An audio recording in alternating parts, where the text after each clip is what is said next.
예, 고강훈 후보자님, 네, 예, 후보자로 지명되신 걸 축하드립니다. 네, 감사합니다. 예, 제가 인사청문 준비를 하면서 보니까 후보자님께서 과거에 SNS에 쓰신 글들을 좀 살펴봤습니다.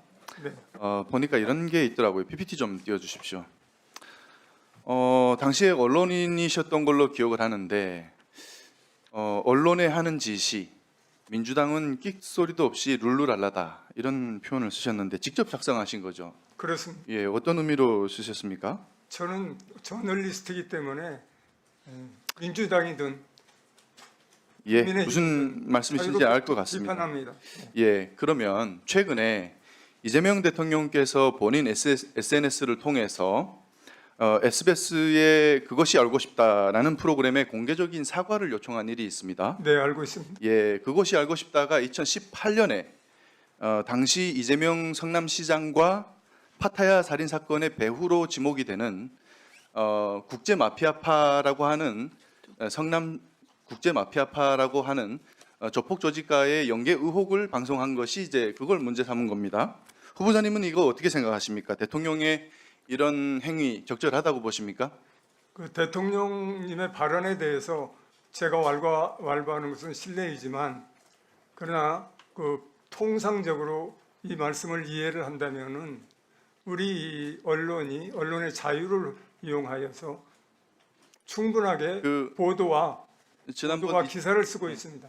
그에 2013년 예, 알겠습니다. 네. 말씀하시는 거 보니까 네네. 2013년에 쓰신 SNS와 비슷한 취지의 말씀이신 것 같아요. 이제 좀 민주당이 이제 좀 정부와 여당이 룰루랄라를 안 하는 것 같다 이런 말씀이신 것 같은데 그런 의미는 아니고요. 예, 아닙니까? 대통령의 그 말씀에 대해서 해석을 하는 겁니다. 예, 알겠습니다. 네네. 그런데 그 대통령님의 SNS를 제가 한 5건을 쓰셨던데 쭉 좀 살펴보니까 그 내용들 중에 이 섬뜩한 내용이 좀 한두 개가 아닙니다.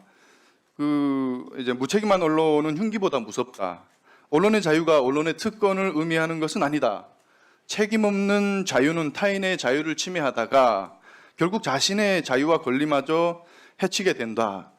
저는 이건 뭐 정말 섬뜩한 협박이 그러니까 아닌가 이런 언론의 생각이 자유와 드는데 네, 그 말씀의 배경은 예, 제가 먼저 말씀을 드리고 어떻게 보면은 이 SBS의 자유와 권리마저 빼앗겠다는 것처럼 들리기도 하는데 그리고 그것뿐만이 아닙니다. 그것이 알고 싶다라고 하는 프로그램의 진행자의 실명을 거론하고 그리고 그 제작한 PD까지 특정하면서까지 협박을 했어요. 만약 제가 당사자라고 하면 상당히 섬뜩해서 밤에 잠이 잘 안 왔을 것 같습니다. 이재명 대통령이 어떤 분입니까? 지금 현재 행정과 입법과 거의 사법부까지 모든 권력을 틀어진 명실상부 총통이라고 해도 뭐 과하지 않을 만큼의 막강한 권력을 가진 절대 권력자가 아니겠습니까? 그런 분이 자신을 콕 집어서 이제 협박을 했단 말이죠.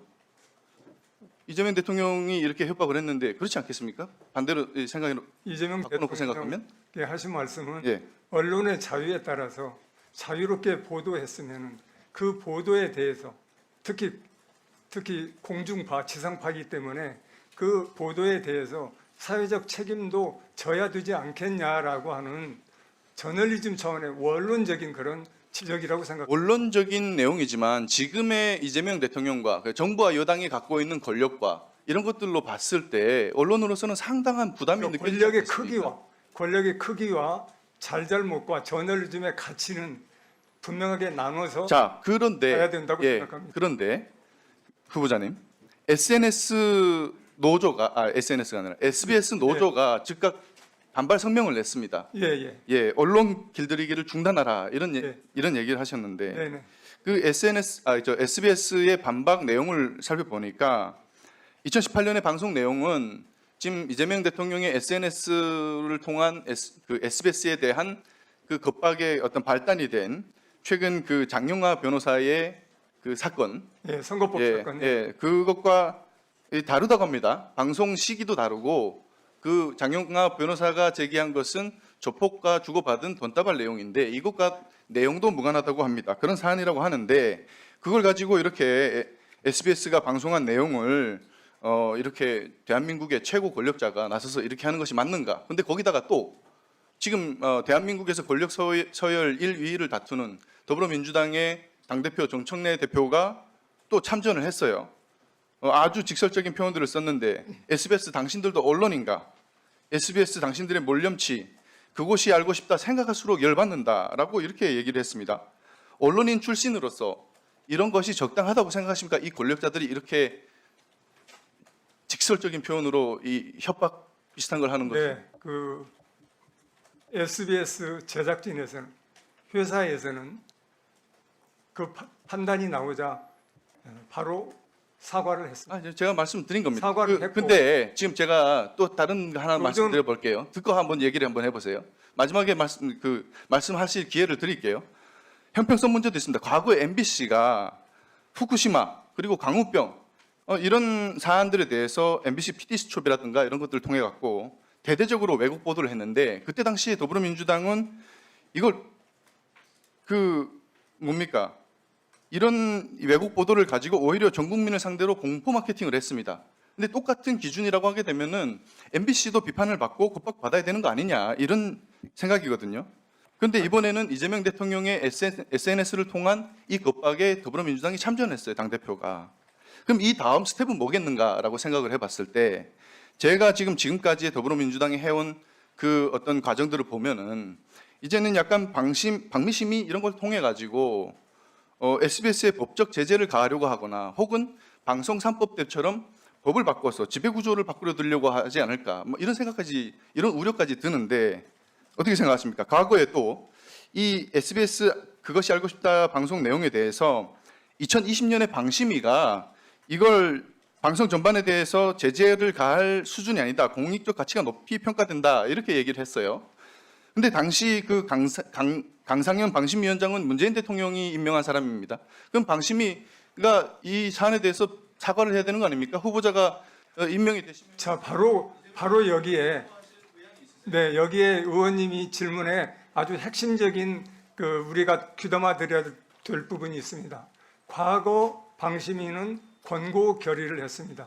그건 뭐냐면은 합의제 정신에 충실하고 논의를 절차에 따라서 잘 했기 때문에 공직자에 대한 기사라고 하더라도 그것이 과도하게 오류가 있다고 하더라도 검증 차원에서 이건 우리 심의에서 적절하게 이렇게 짚고 넘어갈 수 있다 이렇게 본 겁니다. 그러니까 저도 앞으로 심의위원회를 이끌어가려면은 바로 그러한 방식으로 합의제 정신에 충실하고 9명의 위원들이 모두 참여해서 시간을 갖고 수기를 하고 대화 토론을 해서 결론을 만들어 가면은 지금 이 이전에 불행했던 우리 전기에서 불행했던 그런 일들은 그래서 결국에 국민의 신뢰를 잃는 그런 일들은 막거나 아주 축소된다고 생각합니다.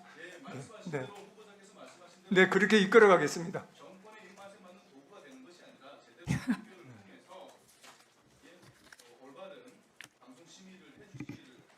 네, 알겠습니다. 네.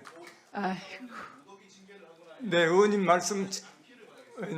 말씀 새겨 듣고 제가 아주 창의적으로 아주 국민 눈높이에 맞는 그런 심의 결과를 도출을 해내는데 노력하겠습니다. 아이고, 대단히 죄송하게도 제가 실수를 하고 말았습니다. 아니, 이전 방심위가 지금 정권 윤석열 내란 수계에 뒷받침하면서 저지른 정말 방송 자유를 짓밟은 일이 얼만데, 아니 그런데 그런 부분에 대하여 잘못한 부분은 잘못한 것으로 청산하는 게 그게 지금 위원장님의 역할입니다. 제가 정말 듣다가 바이든 날리면 때 단 한 번이라도 국힘의원들이 그 심의가 잘못됐다고 얘기한 적 있습니까? 듣다가 정말 실소를 금할 수 없습니다. 이주희 의원님 질의하십시오.